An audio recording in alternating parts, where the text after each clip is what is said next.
Have you ever noticed how it is more difficult to push or pull a door closer to the hinge?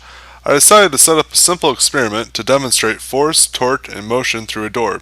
In this experiment, if we pull the door at the handle, it requires only 0.1 kilograms of force. The handle is 26.5 inches from the hinge. Now if we move the pull point closer to the hinge, it requires only 0.62 kilograms of force.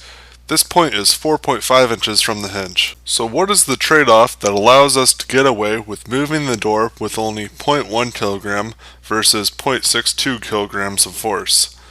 Well, if we look at the distance needed to move the door at the point closer to the hinge, we only have to move the door 2 pi times 4.5 inches to complete a whole rotation.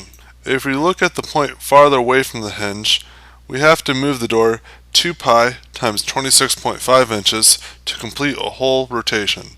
So if we take the circumference of the path closer to the hinge over the path farther from the hinge, we get that you only have to move the door 16.98% the distance needed at the point farther from the hinge to move the door at the point closer to the hinge. So at the point closer to the hinge, we have traded off less distance needed to move the door for more force required to move the door.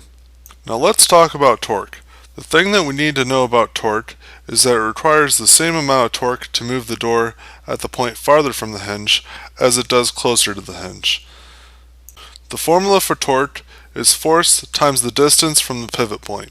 So if we are to maintain the same amount of torque between the 2 points, we must increase force if distance decreases and increase distance if force decreases. If we take the force of 0.1 kilograms times 9.8 meters per second to get to newtons times the distance of 0.6731 meters, we get a torque of 0.6596 newton meters. Now let's compare that to the torque closer to the hinge. If we take 0.62 kilograms times 9.8 meters per second to get to newtons and times that by the distance of 0.1143 meters, we get 0.6945 newton meters. This is close to the same torque as the point closer to the hinge, but keep in mind that there is some experimental error in this experiment. That concludes this video. Hopefully I earned a like, share, or subscription. You can suggest topics for future videos in the comments below.